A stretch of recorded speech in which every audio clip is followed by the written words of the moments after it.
Galacticos, I'm alone, but not really alone. There's a magic trick here. Look. Ashley! Oh. How did I get here? Time for the preview. Oh. So Ashley's back. Let's talk about the game. Osasuna is coming on Saturday to the Bernabeu. We came all the way here. So let's see how Real Madrid get to the game through the lineup. First of all, Kiko Casillas, because our beloved Keylor is still recovering from his surgery that he had this summer. So how many more weeks? 3 more weeks, I think, is what I was reading. I think he was supposed to be back by now, but you know, he's not. A little bit of a problem there. But okay, Kiko's been doing well. Let's go with the defense. 3 factors to have here in mind: the rotations of Zidane, the international match day FIFA, and the fact that we have Champions League on Wednesday. Right. We've got an important match. I think a more difficult and more important match this coming Wednesday.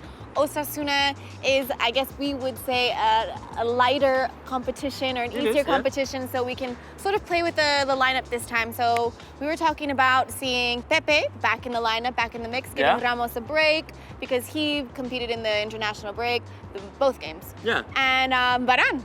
I don't know how you've seen Varane this preseason. We said last year that maybe we were not feeling too confident about Varane, but I think in the beginning of this season, maybe I was saying it and you weren't. And I wasn't saying. I was saying, give him some time.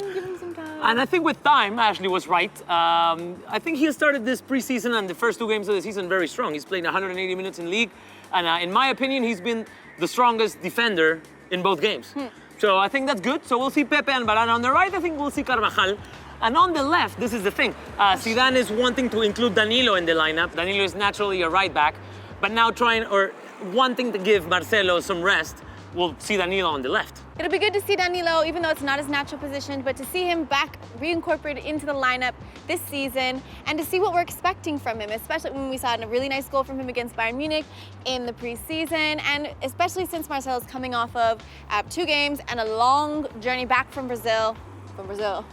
South America. It's true, from Brazil. It would be nice to see him rested in and get everyone in the lineup, I think. Next. Midfield. I think, for the same reason we're giving Marcelo some rest, we'll give Casemiro some rest, who did an incredible effort in both Brazil games. And also for the same reason, James, we don't think he'll start. Probably he'll see some action, I think he needs to. But we're going to go with Casemiro. With Kroos, Modric, and Kovacic. Yeah. Which is also good because in the, let's say, official rotation so far, Kovacic has been probably the number 12 or number 13th player. We'll see if Asensio gets some minutes as well. I think that should be enough power in the midfield. This is one of the things we've said before. We don't need the anchor of Casemiro in every game to dominate.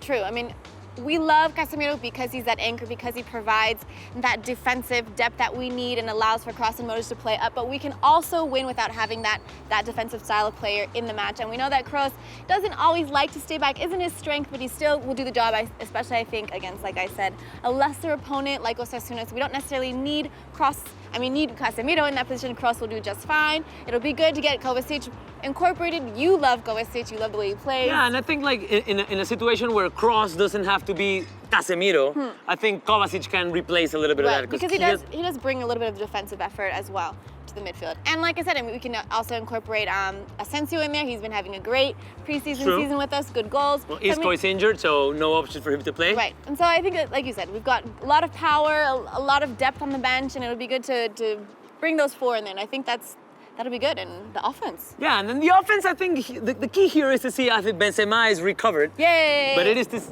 And Cristiano. Yeah, of course Cristiano's coming back. But I think the key thing will be to see if Zidane actually follows this merit whole thing and doesn't put Morata on the bench, who has started the last 2 games, and actually in the last game at home he scored. So let's say footballistically there wouldn't be a reason to sit Morata on the bench, even though I would like to see that. But it's to see. Is it going to be Bale, Benzema, and Cristiano, or Bale, Cristiano, and Morata? I think it'll be Bale, Cristiano, and Morata. Yep, I agree with you there. I think that going by what Zidane has been showing us this last season, and now things are based on merit, especially against an opponent like Osasuna. Sorry to keep saying that, no offense to Osasuna, but I think that we can take chances in this game. We don't necessarily need Benzema to start right now. I think it'll be good for him to come off the bench, to work his way in those. I mean, we know that he's a great player. I love the BBC and Benzema, but like you said, I think Morata sort of has earned his spot there. No injuries, has scored in this last match. It was an important goal. So I think he's the beast, the BMC, BCM. The BFC, but I think it does make sense to kind of, give the feeling to the players, the starters, Right. that they have to earn their position back. And this is a healthy, Very healthy. very healthy, let's say, dispute Right. for everybody, for the team, for all the Right. players, for Creates all. competitive environment, and it makes the players feel like it's fair. Like That's it's important. fair. Is it fair? I know it's a business, but Hopefully fair. it won't be fair for Osasuna when they come here. But yeah, Osasuna, I mean, I have to be honest, I haven't followed them so much. They were one of the recently promoted. They keep the manager that promoted them, Monreal. And, it's one of the teams that historically has made it very difficult for us in El Sadar, in Pamplona, where we actually won a league. I remember the Mourinho League with the goal by Higuain, but that's a little bit of history. But, I think, they shouldn't put us through any problems here at the Bernabeu. So. That always happens too, doesn't it? That the team can give us problems at their home field with the home field advantage, their fans, just like in the Anoeta. But here at the Bernabeu, teams seem to fall under the pressure, or to what is the word? Crumble. Crumble Under the pressure. So my English. Let's hope Ashley doesn't crumble under the pressure.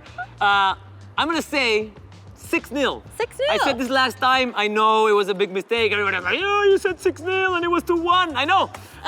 But I'm gonna say 6-0 again. I think this time it will happen. He's got a feeling. I'm gonna go with 4-0. Still a big score, lots of goals, but I don't think it'll be 6-0. So 4, 6, 8, 10. You tell us what you think is gonna happen in Galacticos. Let us know what you expect from this game.